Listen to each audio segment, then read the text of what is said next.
So let's talk about this new discovery. Everyone's all buzzed about this new discovery. The Whittemore Peterson Institute published a paper just last Thursday on a new virus. It's a retrovirus, and it is a virus that they've seen now in 67% of this chronic fatigue syndrome samples that they tested. They also tested a vast number of controls. It was an extremely well done study, and they saw in the background population in healthy people 3 or 4% of people that also had this virus. So it's a neat first step. What you need to know about this study is it's very exciting. Yes, we're excited. It doesn't yet prove the point. It's very important you hear this because in science there is a process. The first step is that one site does a really cool study like this. The second step is another site has to do it all over again and see the same thing.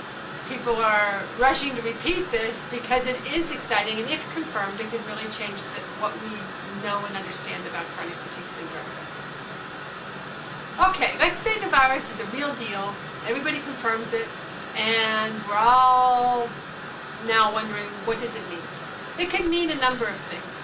It could mean this virus is the whole deal, that this virus was got in there, messed up the immune system, let the viruses reactivate, and that the illness we call chronic fatigue syndrome is what resulted from all of that.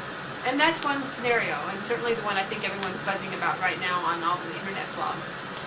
Another possibility is that the immune system is damaged, and this virus, like all the others, came out. This is one of many reactivation viruses, and it's just one more player. That's a possibility. Now, the reason why people are so excited about this virus compared to all those others is that this virus is rare in healthy people. It happens, but it's rare. Whereas all the other viruses we have are extremely common. Upwards of 90% or more people have those viruses. So there's something special about this virus and chronic fatigue syndrome. It would seem that people that have this virus are more prone to the illness. So what's going to happen next? There's going to be, after those laboratory studies, a series of studies to see if you treat this virus, do people get better? They may or they may not. And it may be necessary to treat people for more than one virus. It could be that it is the combination of this virus and others that would result in what we call chronic fatigue syndrome. And so those studies are also being tossed around already. A third possibility is that there's something else that damages the immune system, and that then these viruses are able to contribute in some way to the illness. So another potential treatment strategy might be to treat this virus, some of the other viruses, and use an immune modulator of some sort. So you're going to see a lot of different types of things coming out. There's no right or wrong way to go forward. The point right now is to do all of these studies, as many as possible, in a very careful and believable fashion. Rushing, as desperately as people need to rush forward to get better, is almost always a mistake in the design of a study. You have to, we'll rush to design it, we'll rush to get them off the ground. But if we do any sloppy science at this point, it will only hurt our field. So you're going to see that everyone is looking at this work and going, oh yeah, this is really cool, we got to move on it. And we do, we really do.